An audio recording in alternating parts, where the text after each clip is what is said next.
కాదనా? లేదంటే మీ తలలు ఊపితేనే నేను వచ్చినందుకు నా సనాతన ధర్మానికి నా తండ్రి మహాముఖ్యంటికి విలువించినట్టు మీరందరూ సమాధానాలకి ఖచ్చితమైన సమాధానం ఇవ్వాలి. మన భవిష్యత్తు పిల్లలందరూ మీరు మాట్లాడుతూ ఉంటే, పెద్దలందరూ మాట్లాడుతూ ఉంటే చెల్లా చెదరంగా అక్కడక్కడక్కడక్కడ ఆడుతూ ఉన్నారు. ఇది సభ అని అనిపించుకోదు మిత్రులారా. 100 సంవత్సరాల క్రితము ఒక కారణ జన్ముడు నిర్మించిన RSS అనే ఈ యొక్క సభని మనం మరో 100 సంవత్సరాల భవిష్యత్తును నిర్ణయించగలుగుతామా? అమ్మా చెప్పండి ఒక మాట. నిర్ణయించగలుగుతామా మన భవిష్యత్తుని? మనం ఇలా ఉంటే క్రమశిక్షణలో పెంచిన దగ్గర సనాతన వైభవం ఎప్పుడూ రాదు మిత్రులారా. మీరు నన్ను కరెక్ట్ చేయవచ్చు. నేను ఎడ్యుకేటెడ్, MBA చేశాను. 2007 నిజాం కాలేజ్ నాది, హ్యాబిట్స్ లో ఉంది కదా. కాబట్టి సాధు రూపాన్ని చూసే ముందు మన సంస్కారం చాలా ముఖ్యమైనది. బాగా గమనించాల్సిన ప్రశ్న. ఇంతవరకు 3-4 గంటల నుంచి మనం చేస్తున్న దాంట్లో మన యొక్క జాతి వైభవాన్ని మాట్లాడామే, కానీ భవిష్యత్తు ప్రణాళికలని ఎందుకు మనం మాట్లాడలేకపోయాము? మీకు తెలుసా అమ్మా, మన భవిష్యత్తు పిల్లలు, వారిని చెల్లాచెదరంగా పెట్టుకున్న మనము ఎట్టి పరిస్థితుల్లోనూ వైభవాన్ని తీసుకొచ్చుకోలేము. నేను చెప్పింది కరెక్టా కాదా అమ్మా? కనీసం కలలు పడమ్మా మా తల్లులారా. ఎక్కడ నుంచో మేము వచ్చాం, వర్షాలు అన్ని దాటుకుంటూ మన భవిష్యత్తు పిల్లలే కదమ్మా.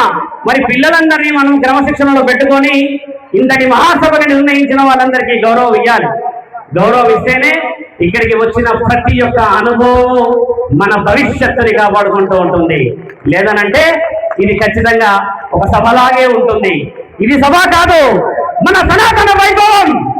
ఇది సభ కాదు నా యొక్క స్త్రీ జాతికి గౌరవం. ఇది సభ కాదు భవిష్యత్తు ప్రణాళికలు నిర్ణయించబడిన యువకుల కళలు. మరి వారి అందరి యొక్క ఆలోచనలని చిన్న భిన్నం చేయడానికి అధికారం వివరించారమ్మా మనందరికీ. ఆలోచిస్తున్నారా? ఇది సభ అని చెప్పి వచ్చిన వాళ్ళందరికీ నమస్సుమాంజలి. ఇది సభ కాదమ్మా మా తల్లులారా. ఒక వీర వనితలు, వీరులు వారి యొక్క రక్తపు మాంసపు ముద్దలని దేశం కోసం ఎరవేసితే ఈ రోజు మనందరం ఇక్కడ చల్లటి గాలిని తీసుకుంటున్నాము. మీరు ఒప్పుకుంటారా? మన చరిత్ర రక్తంతో తడిసిందంటే మీరందరూ ఒప్పుకుంటారు కదా. మరి మనము ఈ రోజు ఇంతటి ప్రశాంతంగా కూర్చొని చెబుతున్న మాటలని చాలా వినసొంపుగా వింటే మరి నా భవిష్యత్తు మళ్ళీ రక్తపు అడుగులకు పోతుందా లేదా? మరి అలా పోనిస్తామా? శత్రువు పరిమళలోనే ఎదురు చూస్తున్నాడు. నా ఆడబిడ్డలని మానభంగాలు చేసుకుంటూ ఆ పైశాచిక ఆనందానికి మనందరము అవకాశం ఇస్తామా? ఇవ్వకూడదు కదా. మరి ఇవ్వకున్నప్పుడు ఈ రోజు మనం ఈ సభని అలంకరించాల్సిన పద్ధతి ఎలా ఉండాలి? ఒక్క మాట మాట్లాడాలన్నా మనకు భయం కావాలి. నా భారత జాతి ఎంత గొప్పది, నా జాతి యొక్క వైనము, నా రాశి, నా నీతి ఎంత గొప్పది అని చెప్పి మీరందరూ చెప్పుతూ మీ పిల్లలకి నేను తీయకపోతే మాలాంటి వాళ్ళు చెప్తే మారతారంటారా అమ్మా? మొక్కై వంగనిది వ్రానై వంగునా. మరి పిల్లలని మీరందరూ తీర్చిదిద్దకపోతే ఒక సాధువు వచ్చినంత మాత్రాన ప్రణాళికలు నిర్ణయించబడతాయనంటే నమ్ముతారా తల్లి? పిల్లలని మార్చుకుందామా? ఆడపిల్లలని కాపాడుకుందామా? యువకులని కాపాడుకుందామా? మన సనాతన ధర్మాన్ని కాపాడుకుందామా? మీరందరూ కాపాడుకుందామనంటే నేను కొన్ని ముఖ్యమైన విషయాలు చెప్పి, ఇప్పటికే ఆలస్యమైంది కాబట్టి చాలా మందికి షుగర్లు, బీపీలు ఇంకేమేమి ఉన్నాయో కాబట్టి ఆకలి అక్కడ ఎదురు చూస్తూ ఉన్నది కాబట్టి చాలా తొందరగా ముగిస్తాను. మీరందరూ నేర్చుకోవాల్సిన ఒకే ఒక్క విషయం అమ్మా, విద్యా వ్యవస్థని అభివృద్ధి చేసే విధంగా వెళ్ళండి. లక్షల కోట్లు పెడితే చదువు రాదు తల్లి. సంస్కారంతో చదువుకున్నప్పుడే మన యొక్క సంస్కారం, మన యొక్క సనాతనం, మన యొక్క భారతదేశ చరిత్రని నేర్చుకోగలుగుతాం. ఇది నిజమే కదా. పిల్లలందరూ ఇలా గమనించాము. నాట్యాలు ఆడుతున్న సమయంలో చాలా మంది క్రౌడ్ ఎచ్చికలు కూర్చుంటున్నారు. పెద్ద మనుషులు వారి యొక్క అనుభవాన్ని చెబుతూ ఉంటే అందరూ వెళ్ళిపోతున్నారు. చూసారా? ఇది ఒక ఎంటర్టైన్మెంట్ సభలాగా పెట్టుకున్నందుకు వాళ్ళకి చెప్పాలి, నాయనా ఒక ఛత్రపతి శివాజీ, ఒక శంభాజీ, ఓ రాణి రుద్రమాదేవి ఋషులు ఎన్నెన్నో త్యాగాలు చేస్తే ఈ రోజు మనందరం ఉన్నాం ఇక్కడ. ఒకసారి వింటే కదా అనుభవం. చాలా మందికి తెలియదు. యూట్యూబ్ ఛానళ్లలో మాట్లాడుతూ ఉంటే వారి వారి గొప్పతనాలే మాట్లాడతారు, కానీ అసలైన నిజాన్ని ఎవరు మాట్లాడారు. చాలా మంది శత్రువులు ఉన్నారు నాకు. నా పేరు తెలుసు కదా మీ అందరికీ, శివరుద్ర సాధు. ఎక్కువ శాతంగా దేవుడిని అడ్డు పెట్టుకొని అపనమ్మకాలు అనంటే మూఢనమ్మకాల మీద పనిచేస్తూ ఉంటాను ఎక్కువ శాతంగా. కాబట్టి ఏంటంటే మూఢనమ్మకాలను నమ్మకూడదు, ఇలా దేవుడు ఉంటాడు అలా దేవుడు ఉంటాడంటే శత్రుత్వం కూడా పెరుగుతూ వస్తుంది. కాబట్టి మిత్రులారా, మన వైభవాన్ని ఎవడు వచ్చి చెడగొట్టలేడు ఇంతవరకు. మీకు తెలుసా అమ్మా, మన భారతదేశాన్ని చెడగొట్టడానికి ఇంకొక యుగమైనా సరిపోదమ్మా. మీకు ఒక విషయం చెప్పాలి, మీ అందరికీ ఇది కలియుగం అనే తెలుసు, కానీ ఇది 28వ కలియుగం. అంటే ఈ యుగము 28వసారి నడపబడుతుంది మహాముఖంటి ద్వారా. అంటే 27 సార్లు మీరందరూ, నేను, మనందరము ఈ భూమిలో కలిసిపోయి మరోసారి జన్మించి 28వ కలియుగంలో ఉన్నాము. నేను చెప్పింది మీరు వెళ్ళి చూడవచ్చు. కాశీలో రాయబడుతుంది ప్రతి యుగానికి ఒకసారి. వాళ్ళు ఎంత బతుకుంటారో మీరు తెలుసు కదా. నాగసాధువులు, అఘోరాలు సుమారు 500 సంవత్సరాలు 300 సంవత్సరాలు బతికి ఉండేది ఎందుకు తెలుసా? పరమశివుడు ఎందుకు వాళ్ళని ఆ విధమైన జీవనాభివృద్ధికి ఒక అలవాటు చేస్తాడో తెలుసా అమ్మా?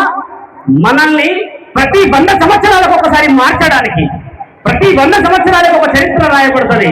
ఈ రోజు ఆనందకరమైన విషయం ఏంటంటే ఆర్ఎస్ఎస్ కూడా 100 సంవత్సరాల చరిత్రని పునరుద్ధరణ చేస్తూ వస్తుంది. అంటే మనము చరిత్రలో ఉన్నట్టే కదా, మనం చరిత్రకారులమే కదా, మన చరిత్రని మనము తిరగ రాస్తున్న వాళ్ళమే కదా. అంటే మనము కారణ జన్ములమే.